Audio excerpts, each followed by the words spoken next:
제가 채널을 새로 만들고 예전 채널에서 차단을 했던 분들을 다 사면을 했더니요, 슬슬 이상한 댓글들이 보이기 시작합니다. 제가 그 댓글을 보거나 또는 다른 분들이 그 댓글을 보았을 때 댓글 내용이 좀 거슬린다 싶으면 그 댓글을 쓰신 분은 바로 차단을 하도록 하겠습니다. 제가 전업 유튜브도 아니고요, 그런 댓글을 다시는 분들은 제 구독자도 아닐 거라는 생각에 바로 차단하고 제가 멀리 인사는 따로 안 나가겠습니다. 그러니까 누구나가 볼 수 있는 댓글이니까요, 얼굴 안 보인다고 막 함부로 글 쓰지 마시고요. 또 정치적인 색깔을 띠는 그런 글을 쓰실 때에는요, 팩트와 논리로 상대방을 이해시키거나 또는 설득을 해야 되는데요, 무조건 욕부터 하는 정치적 비판은 그냥 징징거리는 것 뿐입니다. 그러니까 댓글을 쓰실 때에는 이 점을 꼭 알아두시고 댓글을 달아주셨으면 좋겠습니다.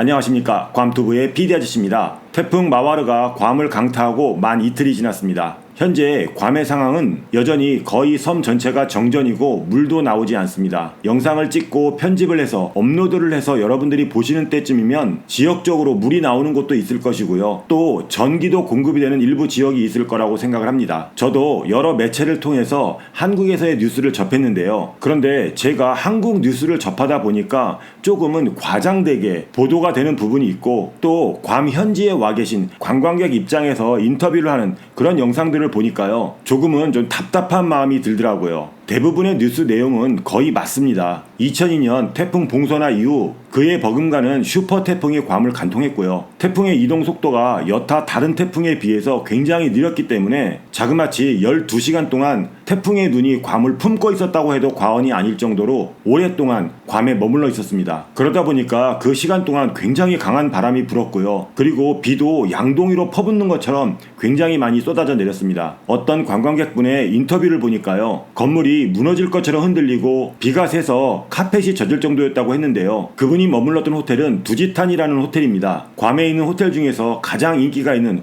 5성급 호텔이고요, 지금은 괌에 있는 한국계 코어텍 인터내셔널이라는 회사가 소유를 하고 있습니다만, 2015년 오픈 당시에는 세계적인 호텔 회사인 태국의 두짓 인터내셔널 소유였습니다. 총 421개의 객실을 가지고 있고요, 투몬베이를 거의 180도로 볼 수 있는 그런 뷰를 가지고 있습니다. 뷰만 놓고 본다면 괌에서 정말 최고의 호텔이 아닌가 하는 생각을 합니다. 제가 두지타니 호텔의 직원도 아니고 그 호텔에서 광고비를 받는 것도 아닌데 왜 이렇게 설명을 하냐라고 생각하실 분들도 계실 텐데요, 그 영상에 나와서 인터뷰를 하신 관광객분이 자료사진까지 보냈었던 모양이에요. 그런데 괌 현지 교민분들도 그러고 괌에 오셔서 두지타니 호텔을 이용해 보신 분들은 아시겠지만, 두지타니 호텔 주차장은 침수가 될 수 없는 구조를 가지고 있습니다. 강한 태풍에 의해서 주차장 이곳저곳이 조금 부서질 수는 있는 상황이에요. 그런데 영상을 보면 주차장 바닥에 물이 조금 찼다고, 타이어가 반도 안 찼는데 차량이 침수가 되었다고 떠드는 뉴스 앵커도 그렇고요, 건물이 흔들리고 무너질 것 같았다고 하는데요, 2015년에 완공해서 오픈을 한 5성급 호텔이 더군다나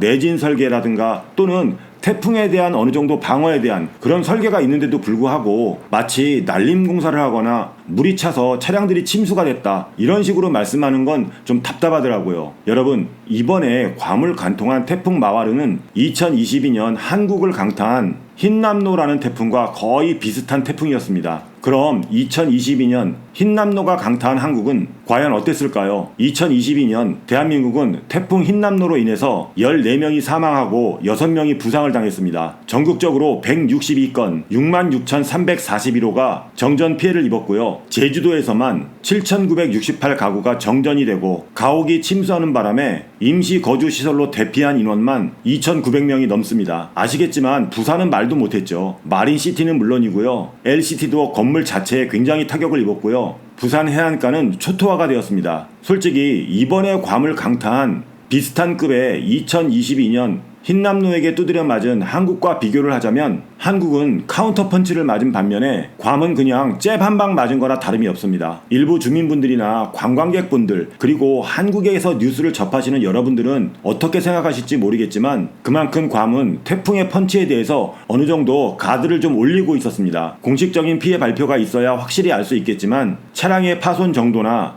침수, 주택의 피해 상황 등 그냥 눈에 보이는 상황만 봐도 태풍의 위력에 비해 그리고 한국과 비교를 했을 때 큰 피해는 없었다고 봅니다. 거기에 가장 중요한 인명피해까지 보면 현재까지 부상자 한 명도 발표가 없습니다. 제가 왜 이렇게까지 자료를 들이밀면서 한국에서 맞았던 2022년 흰남노까지 이야기하면서 말씀을 드리냐 하면요. 지난 3년 가까이를 괌은 코로나 때문에 굉장히 힘든 시기를 보냈습니다. 물론 한국도 마찬가지고 다른 나라도 마찬가지입니다. 그런데 이제 코로나로부터 좀 벗어나서 괌이 활기를 찾는 시점에 태풍을 맞다 보니까요. 참 답답하기만 합니다. 그런데 한국 뉴스에서 정말 최악의 상황만 보여주면서 마치 이번 태풍에 괌이 쑥대밭이 된 것처럼 그렇게 보도하는 내용을 보니까요. 코로나에 이어서 태풍을 맞은 것보다 더 답답한 마음이 들더라고요. 너무나도 아름다운 곳이다 보니까 평화롭기 짝이 없던 그런 곳이다 보니까 작은 흠집에도 흉물스럽게 변한 건 저도 인정을 합니다. 하지만 5등급에 준하는 그런 슈퍼 태풍을 맞고 12시간 동안 태풍의 눈에 갇혀있던 그날 밤의 상황에 비추어 볼 때 이 정도면 저는 괌이 잘 버텨주었다고 생각을 합니다. 현재 공식 발표로 6월 1일부터 공항이 정상화가 된다고 합니다. 물론 빠르면 하루 이틀 빨라질 수도 있고 늦으면 하루 이틀 또 늦어질 수도 있겠지만 현재 괌에 머물고 계신 관광객분들은 비행기 운항이 정상화가 되면 한국으로 돌아가시면 그만이지만 이곳에 남아있는 현지 주민들 그리고 괌에 계신 한국 교민들은 몇 날 며칠을 더 고생을 해야 될지 모릅니다. 지금 당장 있는 며칠이 힘들다고 해서 개인적인 생각으로만 이야기하고 누군가의 실수가 아닌 정말 피할 수 없는 자연재해였을 뿐인데 영사관에서는 무엇을 했는지에 대해서 이야기하고 호텔에서 무상으로 투숙객에게 제공한 식사를 3시간이나 줄 서서 드셨다고 불평을 하고 사실 해외에서 한국 사람들이 관련된 사건 사고가 생기면은요 이유 불문하고 아무 잘못이 없어도 쪼이고 까이는 게 한국 공관 직원들입니다. 그리고 본인들 집은 난리가 났는데 부랴부랴 호텔에 투숙하고 있는 손님들 밥 굶을까봐 밥까지 무상으로 대령했더니 줄 서서 기다렸다고 그렇게 불평을 한다는 게 저는 좀 이해가 가지 않습니다. 그 3시간 동안 줄 서서 밥 먹는 그 줄에 누가 서 있던가요? 거기 태풍 맞아서 갈 곳 없는 괌 현지 주민들이 있던가요? 아니면 한국 교민들이 줄 서서 밥을 먹던가요? 거기에 줄 서서 계신 분들 다 여러분들처럼 여행 와서 힘겹게 버티고 있던 분들이었어요. 식당 이름도 안 밝히고 혹시나 여행 오신 한국분들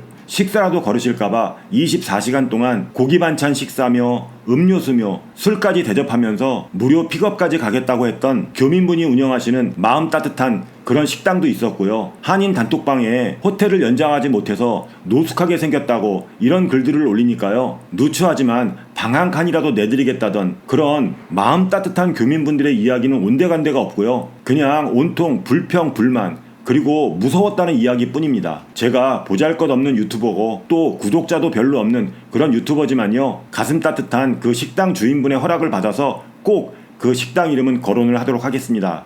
혹시라도 나중에 괌에 오실 일 있으면 꼭 여러분들이 돈줄 내주셨으면 좋겠습니다. 여러분 다시 말씀드리지만 지난 3년 어렵게 버티면서 이제 괌이 예전의 모습을 조금 찾았습니다. 비록 최근 들어서 계속 환율이 높아서 여러분들이 좀 관심을 갖지 않으셨지만 나름 준비도 많이 했고 또 밝은 모습으로 여러분들을 맞이했었습니다. 이번 태풍과 관련해서 한국 매체에서 괌에 대한 보도를 너무 안 좋은 쪽으로만 해서 보면서도 마음 한켠이 좀 무거워지는 것 같아요. 괌 정부 공식 발표에 따르면 2주 안에 모든 기관시설에 대한 정상화를 하겠다고 발표를 했습니다. 물론 사람이 하는 일이다 보니까 조금 늦어질 수도 있겠죠. 하지만 괌 정부가 최대한으로 빠른 시간 안에 복구를 해서 다시금 밝고 깨끗한 모습의 괌으로 여러분들을 맞을 준비를 할 거라고 저는 믿습니다. 그러니까요, 여러분들께서도 너무 안 좋게만 보이는 괌의 모습에 개념치 마시기를 당부드리겠습니다. 저도 계속해서 복구로 변화되는 괌의 모습을 여러분들께 전달할 수 있도록 노력하겠습니다. 괌 PD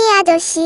자, 이렇게 해서 오늘은 슈퍼태풍 마와르를 정통으로 맞은 지 만 이틀이 지난 시점에서 괌에 대한 이야기를 좀 해봤습니다. 아무쪼록 한국 뉴스의 안 좋은 모습만 보시고 괌이 박살났구나, 이제 괌에 가기는 틀렸구나 라는 생각은 하지 마시라는 의미로 이야기를 해봤습니다. 영상 내내 제가 좀 욱했는데요. 제가 원래 욱을 잘하는 거를 아시는 분들은 다 아실 것이고요. 괌에 살고 있는 교민 입장에서 그리고 괌을 사랑하고 아끼는 마음에서 드리는 말씀이었으니까요. 너그러운 마음으로 이해를 해주셨으면 좋겠습니다. 오늘 제가 준비한 괌에 대한 이야기는 여기까지입니다. 오늘 영상 내용이 괜찮았다면 좋아요 버튼 한 번씩 눌러주시고요. 여러분들의 생각과 여러분들의 의견 그리고 여러분들의 궁금한 점을 댓글로 남겨주시면 감사하겠습니다. 아울러 아직까지 구독을 안 하신 분들 그리고 조만간 괌으로의 여행을 계획하시는 분들 또는 주변에 괌에 대해서 좀 궁금해하시는 분들이 계시면 공유와 추천 그리고 알림 설정까지 해놓으시면 바르고 빠른 괌에 대한 정보를 받아보실 수가 있습니다. 그럼 저는 다음 영상에서 또 다른 괌에 대한 유익한 이야기로 만나 뵙기로 하고요. 지금까지 괌에서 괌튜브의 PD 아저씨였습니다. 감사합니다.